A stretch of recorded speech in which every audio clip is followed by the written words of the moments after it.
Higher secondary ৰিচেকিঙৰ কাৰণে apply কৰোঁতে বহুতে মোক ফোন কৰিছে যে তেওঁলোকে এপ্লাই কাৰণে ছাবজেক্টখিনিও চিলেক্ট কৰিলে ৱেবছাইটটোত গৈ পেলাই, আৰু যেতিয়া পে'মেণ্ট কৰিবলৈ গ'ল কিন্তু কিবা কাৰণত পে'মেণ্টটো কৰা নহ'ল, আৰু যেতিয়া বেক কৰি উভতি আহিলে তেতিয়া দেখি গ'ল যে নিজৰ ছাবজেক্টটো ডিচেবল হৈ আছে। সেইকেইটা যোনকেইটা ছাবজেক্ট আগতে চিলেক্ট কৰিবলৈ পে'মেণ্টলৈ গৈছিলে সেই ছাবজেক্টকেইটা ডিচেবল হৈ আছে। ইয়াৰ প্ৰব্লেমটোৰ চলিউশ্যন কি? ভিডিঅ'টো শেষলৈকে চাই থাকক। যদি চেনেলটো নতুন প্লিজ ছাবস্ক্ৰাইব কৰি ল'ব, কাৰণ মই এনেকুৱা কণ্টেণ্ট মই আনিয়ে থাকোঁ চাকৰি বা এক্সাম ৰিলেটেড।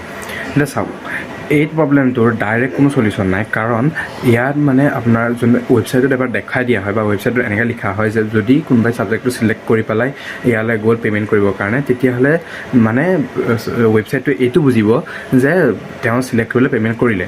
কিন্তু যেতিয়া আপুনি বেক কৰি দিয়ে সেইটো অট'মেটিক চিলেক্টে থাকে যে আগতে যেতিয়া আপুনি চিলেক্ট কৰিছিলে, সেইকাৰণে তাৰ পিছৰবাৰ যেতিয়া আহিব তাত ডিচেবল দেখাই থাকে, মানে টিক কৰিব নোৱাৰি, আগতে গ্ৰে টিক দুটা পৰি থাকে।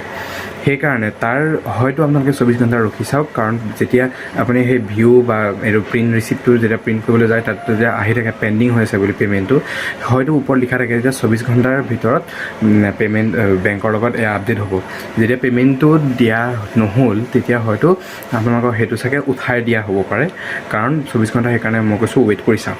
যদি 24 ঘণ্টাৰ পিছত আপোনালোকৰ সেই প্ৰব্লেমটো ছ'ল্ভ নহয়, তেতিয়াহ'লে ওপৰত যোনটো ইয়াত দিয়া থাকে মানে ৱেবছাইটটোতে এটা জিমেইল আই ডি দিয়া থাকে, বা মই ইয়াতো লিখি দিছোঁ সেই জিমেইল আই ডিটো, সেই জিমেইল আই ডিটোত আপোনালোকে এবাৰ মেইল কৰি চাওক। সেই ইমেইল আই ডিটোত এবাৰ মেইল কৰি চাওক যে এনেকুৱা প্ৰব্লেম হৈছে, তাৰ কাৰণে মই কি কৰিব লাগিব। তেতিয়াহ'লে যদি লাগে মই সেইটো কমেণ্টতো পিন কৰি দিম বাৰু, মই মেইলটো কি বুলি লিখিব লাগে মই কমেণ্টতো পিন কৰি মেইল কৰি চাওক। মেইল কৰাৰ পিছত হয়তো প্ৰব্লেমটো ছ'ল্ভ হ'ব লাগে, কাৰণ তেনেকুৱা ডাইৰেক্ট কোনো চলিউশ্যন নাই। আৰু মই কাউন্সিলৰ লগতো কথা পাতিলোঁ, যোৱাকালি মই সেইটো প্ৰব্লেম বহুত পাইছিলোঁ কাৰণে বহুতে মোলৈ ফোন কৰি আছিলে, আজিও ফোন কৰিছে।